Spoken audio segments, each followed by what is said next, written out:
क्या राहुल गांधी अगले प्रधानमंत्री बन पाएंगे? जी हाँ, राहुल गांधी की राजनीति अब एक नए मोड़ पर है। वो पहले की तुलना में अधिक सक्रिय नजर आ रहे हैं, जमीन पर लगातार दिखाई दे रहे हैं और आम जनता से सीधा संवाद स्थापित करने की कोशिश कर रहे हैं। भारत जोड़ो यात्रा और न्याय यात्रा के बाद अब उनकी वोटर अधिकार यात्रा चर्चा में आ गई है, जो 17 अगस्त 2025 से बिहार के सासाराम से शुरू होकर 1 सितंबर को पटना में पदयात्रा के साथ समाप्त होगी। ये यात्रा करीब 1300 किलोमीटर की है, जो 20 से ज्यादा जिलों से होकर गुजरी है। राहुल गांधी इस यात्रा में मताधिकार के सवाल को लेकर जनता को जागरूक कर रहे हैं और लगातार ये कह रहे हैं कि देश में लोकतंत्र खतरे में है, चुनावी प्रक्रिया से छेड़छाड़ हो रही है और संस्थाएं दबाव में है। जी हाँ, तो वहीं दूसरी ओर यात्रा के दौरान राहुल गांधी का अंदाज काफी बदला हुआ दिखा। वो बच्चों से मिलते हैं, उनको टॉफियां खिलाते हैं, धूप में पैदल चलते नजर आए। ये स्पष्ट संकेत देते हैं कि अब वे दिल्ली की सीमित राजनीति से निकलकर आम आदमी की जिंदगी को करीब से समझने की कोशिश कर रहे हैं। उन्होंने अपने भाषणों में यह भी साफ कहा है कि यात्रा सिर्फ कांग्रेस की नहीं है, बल्कि हर उस भारतीय की है जो वोट देने का अधिकार चाहता है और जिसे ये लगता है कि उसका नाम बिना वजह वोटर लिस्ट से हटाया जा रहा है। इस यात्रा को लेकर विपक्षी एकता का भी एक प्रदर्शन हुआ है।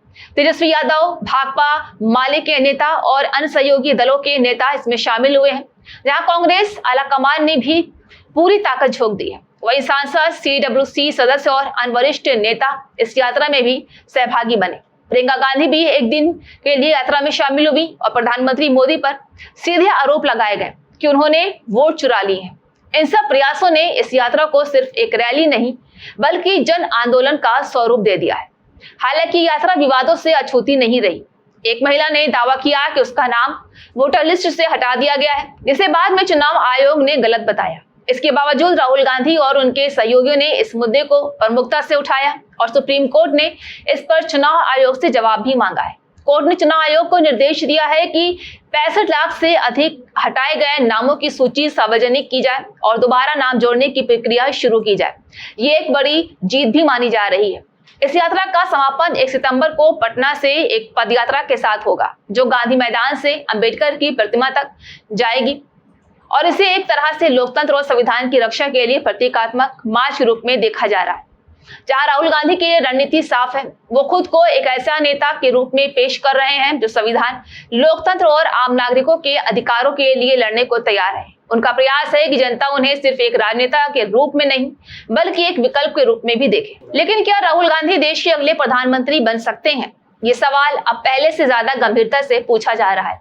देश में भाजपा एक मजबूत संगठन के रूप में मौजूद है और नरेंद्र मोदी की लोकप्रियता अब भी ऊंचे स्तर पर है। हालांकि राहुल की सक्रियता और बदलती छवि ने एक नया राजनीतिक विमर्श जरूर जन्म दिया है, खासतौर पर शहरी युवा, किसान, महिलाएं और छात्र वर्ग राहुल के लिए रुचि और सहानुभूति दिखा रहे हैं। आंकड़े बताते हैं कि 20 से 25% लोग राहुल को संभावित प्रधानमंत्री के रूप में देखने लगे हैं, जो एक मजबूत आधार बन सकता है। बेशक चुनौतियां बड़ी हैं। भाजपा की चुनावी मशीनरी, मीडिया पर पकड़ और पीएम मोदी की ब्रांड वैल्यू राहुल के रास्ते में बड़ी बाधाएं हैं। साथ ही विपक्षी एकता भी अभी पूरी तरह से पक्की नहीं है। लालू प्रसाद यादव और तेजस्वी यादव के साथ कांग्रेस की रणनीतिक खिंचातान की खबरें भी सामने आई हैं, जो ये दिखाती है कि विपक्ष के भीतर भी सत्ता के लिए स्पर्धा है। लेकिन अगर राहुल गांधी इसी तरह जनता से जुड़े रहे और कांग्रेस जमीनी स्तर पर खुद को मजबूत करती रही, तो 2029 के चुनावों में वे एक गंभीर प्रधानमंत्री के रूप में दावेदार हो सकते हैं। वोटर अधिकार यात्रा सिर्फ एक यात्रा नहीं, बल्कि राहुल गांधी की राजनीतिक भविष्य की परीक्षा है। जनता अब उन्हें एक बदले हुए नेता के रूप में देख रही है, ऐसा नेता जो नारे नहीं, मुद्दों पर बात करता है और जिनकी राजनीति अब केवल सांसद तक सीमित नहीं रह गई। इसका असर कितना व्यापक होगा, ये आने वाले चुनाव में पता चलेगा। लेकिन इतना तो तय है कि राहुल अब साइडलाइन पर नहीं, बल्कि मुकाबले के केंद्र में खड़े हुए हैं।